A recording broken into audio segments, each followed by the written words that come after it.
Hello दोस्तों, मैं जी स्वागत करता हूं आपके अपने चैनल जीत फॉर यू पर। आज के इस वीडियो में देखेंगे अध्याय 6 नियंत्रण एवं समन्वय। कक्षा 10वीं की विज्ञान का अपन रिमेडियल मॉड्यूल सॉल्व कर रहे हैं। अपन ने इससे पहले वाले अध्याय को सॉल्व कर लिया है। आप उसकी वीडियो पूरी डिस्क्रिप्शन में देख सकते हैं, प्लेलिस्ट आपको मिल जाएगी। इसको सॉल्व करने से पहले आपको जो यहाँ पर डिटेल दी गई हुई इनको आपको अच्छे से पढ़ लेना है। जैसे इसका भार करीब 1400 ग्राम होता है। किसका भार होता है? मस्तिष्क का। तो ये छोटी छोटी इन्फॉर्मेशन आपको यहाँ पर दी गई हैं, इनको अपन अच्छे से रीड करेंगे तो अपन पे जो क्वेश्चन दिए गए हैं उनके आंसर अच्छे से बनेंगे। ये अपना तंत्रिका तंत्र दिया गया है, अंतःस्रावी तंत्रिका तंत्र दिया गया है, ग्रंथियों के प्रकार दिए गए हैं, कितनी प्रकार की ग्रंथि होती हैं, ठीक है ना। अंतःस्रावी ग्रंथि, हार्मोन्स दिए गए हैं। इन सभी को अपन को अच्छे से रीड कर लेना है ताकि जो अपनी क्वेश्चन दिए गए हैं वो अपन को अच्छे से समझ में आए। तो अब अपन क्या करेंगे, चलिए अब अपन देखते हैं अपने क्वेश्चंस के आंसर्स को। तो चलते हैं अपने आंसर्स पर। अब मैंने सॉल्व करके रखे हुए हैं और आपको सॉल्व करके बता रहा हूँ। यहाँ से अपने सही विकल्प स्टार्ट होते हैं, जिसमें है जंतुओं में नियंत्रण और समन्वय के लिए उत्तरदायी है। कौन है? तंत्रिका ऊतक और पेशीय ऊतक। तो ये दोनों हो जाएंगे। क्या हो जाएंगे? दोनों हो जाएंगे। और हाँ, अगर आप इसकी PDF फाइल डाउनलोड करना चाहते हैं तो आप मुझे इंस्टाग्राम पे फॉलो कर सकते हैं। मेरी इंस्टाग्राम की ID का नाम है जितेंद्र0606। ये मेरी इंस्टाग्राम की ID है। यहाँ पर आप फॉलो करके मुझे मैसेज करेंगे तो आपकी इसकी PDF फाइल प्रोवाइड करा दी जाएगी। ओके, आगे चलिए। अगला क्वेश्चन क्या है? हमारी ज्ञानेंद्रियाँ हैं, कौन कौन सी? अंतःकरण, नाक, जिह्वा, ये सभी हैं। तो उपरोक्त सभी आ जाएगा। केंद्रीय तंत्रिका तंत्र बनता है, किसका बनता है? मस्तिष्क और मेरुरज्जु का बनता है। ओके, आगे चलिए। दो तंत्रिका कोशिकाओं के मध्य खाली स्थान को क्या कहते हैं? सिनेप्स कहते हैं। अगला क्या है? निम्नलिखित में से कौन सा पादप हार्मोन है? साइटोकाइनिन। ये पादप हार्मोन है, बाकी ये मतलब जंतु हार्मोन है। निम्नलिखित में से कौन सा पादप हार्मोन नहीं है? इंसुलिन। ये पादप हार्मोन नहीं है, मानव हार्मोन है, ठीक है ना। इंसुलिन किस में होता है? मानव में पाया जाता है। मनुष्य में पर्यावरण से सभी सूचनाओं की संवेदना ग्रहण करने हेतु ग्राही अंग होते हैं। कौन कौन से होते हैं? अंतरीकरण, नाक, जिह्वा, उपरोक्त सभी। मस्तिष्क में मनुष्य के मस्तिष्क का मुख्य सोचने वाला भाग है अग्र मस्तिष्क। कौन सा है? अग्र मस्तिष्क। आगे चलेंगे। आपको पूरे के पूरे जो क्वेश्चन दिए गए हैं पूरे सॉल्व करने हैं ताकि एक भी क्वेश्चन छूटे ना अपना। भूख का केंद्र मस्तिष्क के किस भाग में होता है? अग्र मस्तिष्क में। निम्नलिखित में से कौन सी ग्रंथि जोड़े में नहीं है? पीयूष ग्रंथि जोड़े में नहीं है, एक पाई जाती है। एक न्यूरॉन में इलेक्ट्रिक संकेत का रासायनिक संकेत में परिवर्तन निम्नलिखित में से घटित होता है एक्सॉन के द्वारा। ओके, आगे क्या अपना? पर्यावरण से सभी सूचनाओं की संवेदना ग्रहण करने हेतु ग्राही अंग होते हैं। अंतःरिकरण, नाक, जिह्वा और उपरोक्त सभी। ये सभी आ जाएगा। मस्तिष्क की एक तंत्रिका कोशिका में सूचना प्रेरण कहाँ सही क्रम है? डेंड्राइट्स होगा, फिर कोशिका काय होगा, फिर एक्सॉन तक जाएगा। मनुष्य के मस्तिष्क में प्रतिवर्ती चाप का निर्माण होता है, कहाँ पर होता है? मेरुरज्जु में। निम्नलिखित में से किस ग्रंथि को मास्टर ग्रंथि कहते हैं? पीयूष ग्रंथि को मास्टर ग्रंथि कहते हैं, ठीक है ना। मास्टर ऑफ मास्टर ग्रंथि भी होती है, वो आप आगे जाकर पढ़ोगे। पौधों में ऑक्सिन का संश्लेषण होता है तने के अग्रभाग में। पौधों में साइटोकाइनिन प्रेरित करता है कोशिका विभाजन को। किसको प्रेरित करता है? कोशिका विभाजन को। अगला क्वेश्चन है अंतःस्रावी ग्रंथियों से निकलने वाले हार्मोन कौन सीधे रक्त में आते हैं? एड्रेनलिन हार्मोन से स्रावित निम्नलिखित के परिणाम होते हैं। कौन होते हैं? उपरोक्त सभी होते हैं, ठीक है ना। क्या क्या होता है वो आप देख सकते हैं। एड्रेनलिन हार्मोन का स्राव होता है एड्रिनल ग्रंथि से होता है। किससे होता है? एड्रिनल ग्रंथि से। अब यहाँ से अपने रिक्त स्थान स्टार्ट होते हैं, जिसमें पहला है अपना कपाल तंत्रिका और मेरुरज्जु से मिलकर बनता है केंद्रीय तंत्रिका तंत्र बनता है। तंत्रिका तंत्र की प्रमुख इकाई कौन होता है? न्यूरॉन कहलाता है। मनुष्य में प्रतिवर्ती क्रिया का केंद्र कौन होता है? मेरुरज्जु होता है। मनुष्य के मस्तिष्क में सोचने वाला भाग अग्र मस्तिष्क के ऊपर भी देखा था। टेस्टोस्टेरोन हार्मोन का स्राव मुख्यतः टेस्टिस से होता है। ऐसे याद करते हैं, टेस्टोस्टेरोन यानी कि टेस्टिस, है ना। मटर के पौधे में तंतु की वृद्धि का कारण है प्रकाश अनुवर्तन। पकी हुई फली वृक्ष से अलग होकर एब्सिसिक अम्ल के कारण होती है। वृद्धि हार्मोन कमी के कारण होता है बौनापन होता है। परागनली का अंडाणु की ओर रसायनुवर्तन होता है। किसके कारण? रसायनुवर्तन। यहाँ से अपनी सही जोड़ी स्टार्ट होती हैं, जिसमें मैंने पहले से मिलाई हुई है। थोड़ा आपको समझा देता हूँ छोटा करके ताकि आपको अच्छे से समझ में आए। जैसे कि यहाँ पर है केंद्रीय तंत्रिका तंत्र। केंद्रीय तंत्रिका तंत्र का क्या हो जाएगा? मस्तिष्क व मेरुरज्जु। क्या हो जाएगा? मस्तिष्क व मेरुरज्जु। ओके, अब यहाँ पर दिया गया परिधीय तंत्रिका तंत्र। परिधीय तंत्रिका तंत्र यानी कि कपाल और मेरुरज्जु। क्या आ जाएगा? कपाल और मेरुरज्जु, ठीक है। अब दो तंत्रिकाओं के मध्य खाली स्थान को क्या कहते हैं? सिनेप्स कहते हैं। इसका क्या आ जाएगा? सिनेप्स आ जाएगा। ठीक है ना, आगे चलिए। अगला क्या है अपना, और मास्टर ग्रंथि किसे कहते हैं? ठीक है, मास्टर ग्रंथि है अग्रमस्तिष्क। कौन सा? अग्रमस्तिष्क। और थायरॉक्सिन संश्लेषण कहाँ पे होता है? थायरॉक्सिन संश्लेषण कहाँ पे होता है? आयोडीन में। मादा हार्मोन कौन सा है? एस्ट्रोजन एवं प्रोजेस्टेरोन, ये मादा हार्मोन। हार्मोन का स्रावण कहाँ पर होता है? अंतःस्रावी ग्रंथियों में। कहाँ पर होता है? अंतःस्रावी ग्रंथियों में। ओके, आगे अगला क्या है? बौनापन किसके कारण होता है? वृद्धि हार्मोन की कम रिसाव के कारण, ये इसका आ जाएगा। सूरजमुखी की गति किसके कारण होती है? प्रकाश अनुवर्तन के कारण होती है। ठीक है ना, तो यहाँ पर अपन ने सारे के सारे आंसर्स देख लिए। हार्मोन का स्राव है अंतःस्रावी ग्रंथियों में, अपन ने देख लिया। ठीक है, आगे यहाँ से अपने एक वाक्य स्टार्ट होते हैं। मनुष्य में मस्तिष्क और मेरुरज्जु मिलकर कौन सा तंत्रिका तंत्र बनता है? केंद्रीय तंत्रिका तंत्र बनता है। कौन सा तंत्रिका तंत्र बनता है? केंद्रीय। ओके, आगे सूंघने, देखने और सूंघने केंद्र मस्तिष्क में भाग होते हैं, मध्य मस्तिष्क में होते हैं। कहाँ पर? मध्य मस्तिष्क में। अगला क्वेश्चन क्या है? प्रतिवर्ती चाप में सूचनाओं को ग्रहण करने वाली तंत्रिका क्या कहलाती है? संवेदी तंत्रिका कहलाती है। मनुष्य में वमन तथा रक्तदाब का केंद्र मस्तिष्क के किस भाग में होता है? मेडुला ऑब्लांगेटा में होता है। अग्नाशय से किस हार्मोन का स्राव होता है? इंसुलिन का होता है। मनुष्य में आयोडीन की कमी से क्या होता है? घेंघा रोग होता है। क्या होता है? घेंघा रोग। ठीक है, आगे किस हार्मोन की कमी से मधुमेह रोग होता है? इंसुलिन की कमी से। मस्तिष्क का कौन सा भाग हमारे शरीर के संतुलन को नियंत्रित करता है? अग्र मस्तिष्क। मनुष्य में पुरुष हार्मोन का नाम है टेस्टोस्टेरोन, जो टेस्टिस से स्रावित होता है, ऐसा भी पूछ सकता है। मास्टर ग्रंथि के नाम से किसे जाना जाता है? ये तो अपन जानते ही हैं, पिट्यूटरी को। ओके, अब इसमें बताना है कौन कौन से सत्य हैं, कौन कौन से असत्य हैं। इसमें पहला और पांचवा सत्य है, बाकी के सभी क्या है? असत्य हैं। ठीक है ना, तो पहला और पांचवा केवल सत्य है, बाकी सभी असत्य हैं। ओके, आगे चलिए। यहाँ से 2 अंक वाले प्रश्न स्टार्ट होते हैं अपने, जिसमें पहला है हार्मोन से क्या समझते हैं? विशेष प्रकार के रासायनिक पदार्थ होते हैं जो विशिष्ट भागों में कोशिकाओं द्वारा स्रावित होते हैं। विशेष प्रकार की कोशिकाओं की क्रियाशीलता, कार्यशीलता को प्रभावित करते हैं। विधि का नियंत्रण एवं समन्वय एवं हार्मोन कहलाती है। ठीक है ना, तंत्रिका तंत्र से क्या समझते हो?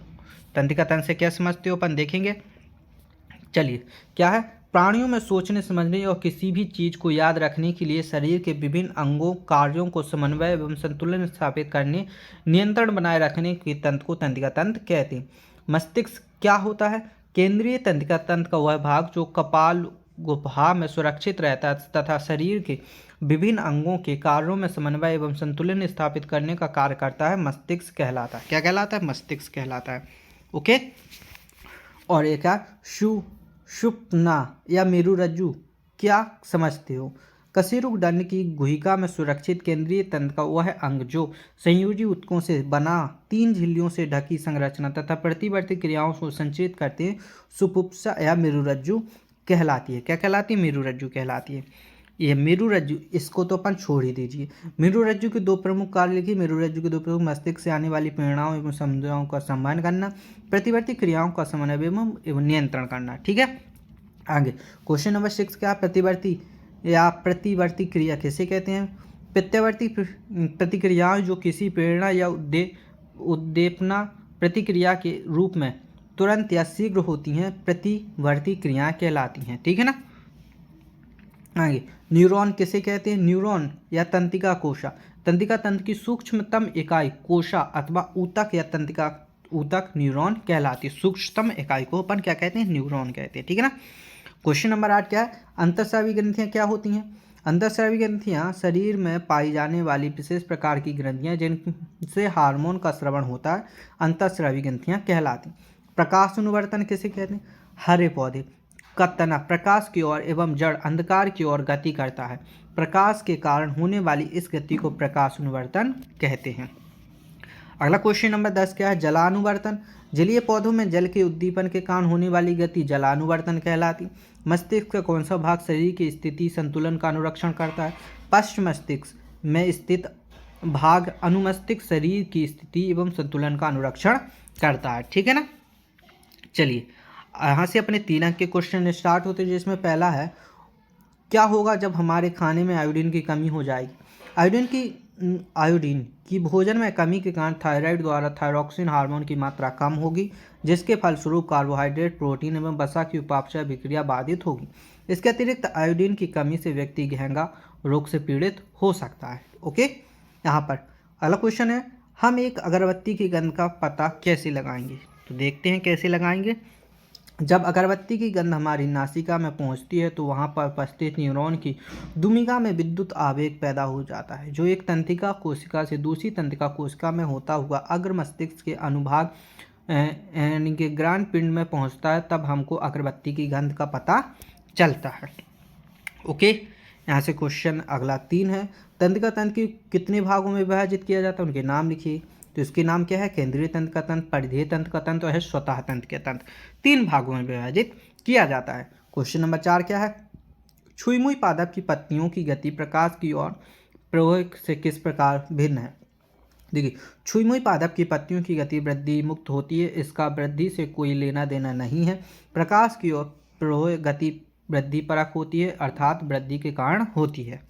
ठीक है ना। अगला क्वेश्चन क्या है? जंतुओं में रासायनिक समन्वय कैसे होता है? जंतुओं में रासायनिक समन्वय विशिष्ट रासायनिक पदार्थ हार्मोन द्वारा होता है, जो जंतुओं को विशिष्ट एवं विविध ग्रंथि अंगों में स्रावित होता है। अगला क्वेश्चन नंबर 6 क्या है? थायराइड ग्रंथि को थायरॉक्सिन हार्मोन बनने के लिए आयोडीन आवश्यक है। भोजन में आयोडीन की कमी से गोइटर रोग से ग्रसित होने की संभावना बढ़ जाती है। इस बीमारी से बचाव के लिए हमें आयोडीन युक्त नमक के उपयोग की सलाह दी जाती है। ठीक है ना। क्वेश्चन नंबर 7 क्या है? जब एड्रेनलिन रुधिर से में स्रावित होता है तो हमारे शरीर में क्या अनुक्रिया होती है? इसको लिखिए, इसको लिख दिया अपन ने, इसको देख लेंगे। क्वेश्चन नंबर 8 क्या है? मधुमेह के कुछ रोगियों की चिकित्सा इंसुलिन का इंजेक्शन देकर क्यों की जाती है? तो देखिए, मधुमेह की बीमारी इंसुलिन की कमी के कारण होती है। किसके कारण? इंसुलिन की। तो इसलिए मधुमेह के रोगियों की चिकित्सा इंसुलिन का इंजेक्शन देकर की जाती है, ताकि इंसुलिन की कमी को दूर किया जा सके। ठीक है ना। यहाँ पर क्वेश्चन नंबर 9 क्या है? एक जीव में नियंत्रण एवं समन्वय की क्या आवश्यकता है? एक जीव की विभिन्न क्रियाकलापों में सुचारू संरचना के अनुरक्षण के लिए नियंत्रण एवं समन्वय की अति आवश्यकता है। अगला क्वेश्चन क्या है? तंत्रिका कोश का न्यूरॉन का नामांकित चित्र बनाइए। तो मैं आपको चित्र दिखा देता हूँ, यहीं पर चित्र बना हुआ है, आपको दिखाई नहीं दे रहा था। अब देखिए, अब बिल्कुल साफ साफ आपको चित्र दिखाई दे रहा है। ये अपना केंद्रक हो गया, ये अपना कोशिकाद्रकाय हो गया, ये द्रुमिका होगी, ये तंत्रिकाक्ष हो गया, ये तंत्रिका का अंतिम सिरा जिसे सिनेप्टिक नोब अपन बोलते हैं। तो इतना काफ़ी है आपके लिए, ऐसा सेम टू सेम अपन चित्र बना सकते हैं। ठीक है ना। तो पूरा साफ दिख रहा है ना आपको? ओके, चलिए इसको फिर से अपन छोटा कर देते हैं और आगे अगला क्वेश्चन देखते हैं। अगला क्वेश्चन क्या अपना? तंत्रिका कोश का न्यूरॉन के कार्य लिखिए। तो इसके कार्य क्या है? वातावरण से प्राप्त प्रेरणाओं एवं संवेदनाओं को विद्युत आवेगों में बदलना, इन विद्युत आवेगों को तंत्रिका तंत्र के प्रमुख अंग मस्तिष्क के विभिन्न भागों में पहुंचाना, मस्तिष्क एवं मेरुरज्जु से प्राप्त आदेशों को संबंधित अंगों तक पहुंचाना और सजीव के शरीर के आंतरिक वातावरण में विभिन्न अंगों के बीच समन्वय स्थापित करना। ये सभी इसके कार्य हो गए। अब अपना क्वेश्चन क्या है? निम्न हार्मोन से प्रत्येक का एक कार्य लिए, थायरॉक्सिन, इंसुलिन, एड्रेनलिन, वृद्धि हार्मोन, टेस्टोस्टेरोन। इनके एक एक कार्य अपन को लिखना है। जैसे पहला कौन है? थायरॉक्सिन, कार्बोहाइड्रेट, प्रोटीन एवं वसा की अपचय क्रियाओं का नियंत्रण करना। ठीक है ना। इंसुलिन, रक्त शर्करा का नियमन। एड्रेनलिन, शरीर के विभिन्न भागों में रक्त प्रवाह एवं हृदय स्पंदन की गति बढ़ाना। वृद्धि हार्मोन, वृद्धि एवं विकास का नियमन करना। टेस्टोस्टेरोन, मनुष्य में यौन आरंभ के समय शारीरिक परिवर्तनों का नियंत्रण करना। ओके, अब यहाँ पर क्या दिया गया है? विभिन्न पादप हार्मोन के नाम लिखिए एवं उनके वृद्धि एवं विकास के कार्यों को लिखिए। तो यहाँ पर पूरा का पूरा अपन ने लिखा हुआ है, इसको अपन देख लेंगे और आगे चलेंगे। ठीक है। अगला क्वेश्चन का, प्रतिवर्ती चाप का नामांकित चित्र बनाइए। तो यहाँ पर अपन ने प्रतिवर्ती चाप का ये चित्र बनाया हुआ है, तो पूरा पूरा साफ दिख रहा है। देखिए यहाँ पर लिखा हुआ है, मैं पढ़ के बता देता हूँ। संवेदी तंत्रिका कोश का, यहाँ पर ग्राही यानी कि त्वचा में ग्राही, यहाँ पर प्रेरक तंत्रिका कोशिका, कार्यकार, यहाँ पर लिखा हूँ मेरुरज्जु, मस्तिष्क के लिए संवेदी अंग, और प्रतिसरण यानी तंत्रिका कोशिका, कार्यकार भुजा में पेशी। तो ये प्रतिवर्ती चाप का नामांकित चित्र अपन ने यहाँ पर बना दिया है। अगला क्या है? मानव शरीर में विभिन्न अंतःस्रावी ग्रंथियों को नामांकित चित्र सहित बनाइए। तो ये मानव शरीर की विभिन्न अंतःस्रावी ग्रंथियाँ लिखी हुई हैं। जैसे कि यहाँ पर मैं आपको बता दूँ, यहाँ पर हाइपोथैलेमस, पीयूष ग्रंथि, थायराइड और पैराथायराइड ग्रंथि, अग्नाशय, एड्रिनल ग्लैंड, गर्भनाल, अंडाशय, अंडाशय और थाइमस और पीनियल ग्रंथि। ये थोड़ा गलत हो गया। ये अपनी ये मतलब ये ओवरी है और ये टेस्टिस है, ठीक है ना, ये टेस्टिस है। ये ओवरी, एक को अपन अंडाशय बोलते हैं और एक को अपन टेस्टिस बोलते हैं, ठीक है। आगे चलिए, अगला क्या है, मानव मस्तिष्क का नामांकित चित्र बनाइए। तो मानव मस्तिष्क का नामांकित चित्र बना हुआ है यहाँ पर देखिए, प्रामस्तिष्क है, कपाल यानी कि खोपड़ी है, मध्य मस्तिष्क है, ये मेरु रज्जु हो गई अपनी, ये अनुमस्तिष्क होगा, मेडुला ऑब्लांगेटा होगा। ये तीनों कहाँ पर आती हैं, पश्च मस्तिष्क में। ये अपनी पीयूष ग्रंथि हो गई, ये अपना हाइपोथैलेमस होगा, और ये पूरा भाग क्या कहलाता है, अग्र मस्तिष्क कहलाता है। तो यहाँ पर अपन ने मानव मस्तिष्क का चित्र भी देख लिया है। अब इसका लास्ट क्वेश्चन क्या अपना, मस्तिष्क के विभिन्न भागों के कार्य लिखिए। तो यहाँ पर मस्तिष्क के विभिन्न भागों के कार्य अपन ने लिख दिए हैं, तो इसको अपन देख लेंगे, ठीक है ना। अब क्या करना है आपको, इस वीडियो को अपने दोस्तों के साथ शेयर करना है, वीडियो को लाइक और चैनल को सब्सक्राइब करना, ताकि हर आने वाली वीडियो का नोटिफिकेशन आपको मिल सके। मिलते हैं ऐसी ही अगली वीडियो में, तब तक के लिए धन्यवाद।